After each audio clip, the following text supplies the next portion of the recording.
Welcome back. Almost 8:13 here. Gas prices are climbing, closing in on $4 a gallon here in Charlotte.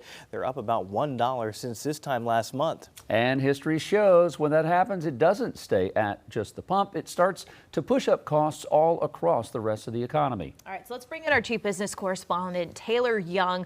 Taylor, gas is one of the most visible things that we see, right? We can't avoid it when we drive by it, but it's also one of the most influential behind the scenes factors. Yeah, I mean, gas prices don't just impact our commute, right? They impact the cost of everything that moves. So trains, planes, trucks, anything that physically move something like a product to a store that you're going to buy. And that timeline is very quick. Within just a couple of weeks, you can start to see those higher fuel costs show up in other areas of the economy. And we are actually already starting to see some early signs, especially in the food and travel industries. So here's what some economists are already projecting. So Goldman Sachs says higher energy prices could push inflation up to around 3.1% by the end of the year. Other estimates do go a little higher, but just for some context, last month we were sitting at about 2.4% inflation. So this would be a pretty drastic increase in just 10 or so months. Next is food. Economists say food prices could rise about 1.5%, and a big part of that is rising fertilizer costs. And I think what many eyes are on right now is the risk of a recession. So these are estimates that do vary, but economists have upped the odds of a recession between 30 and 50% over the next year. And again, these are estimates.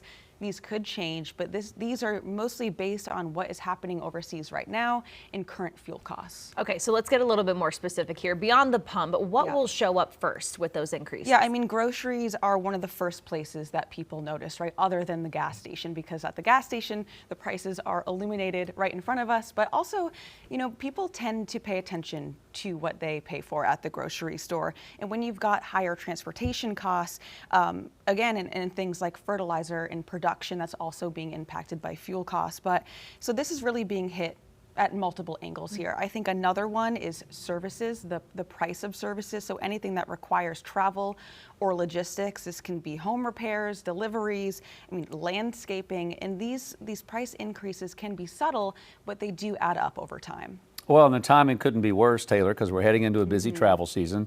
How does that play into this? And then also, I guess, overall spending? Yeah, so this is where this kind of sector of the economy is where we start seeing things really slowing down. So when travel gets more expensive, flights, shipping, even postage, we're seeing surcharges on that. When people are spending more to kind of move around or to get things maybe moving to them, that's when they start to pull back in other areas of spending. And that's really the biggest concern here is consumer spending taking a dip, because when consumer spending slows, that really can drag down the overall economy with it. And that's how we get into a recession. That conversation comes to, are experts saying that's where we're headed right now, right towards a recession? So again, we're seeing those 30 to 50% chances right now, but we did enter this last year with similar odds, and that didn't happen. So, but there is a risk right now. It's not necessarily a fact that it's going to happen, but I will say, you know, most economists see the silver lining here is that we have a couple of buffers, right? A lot of Americans just got higher tax refunds under the One Big Beautiful Bill. And also consumer spending is strong right now, despite prices just overall being expensive for people. So the key word here is pressure and not panic. I think if we do see these fuel costs continuing to increase, that's when the conversation shifts. But just something to keep an eye on for now. It certainly is. All right, Taylor, thank you very much. Appreciate that. Queen City News Plus. Just search Queen City News on your smart TV's app store.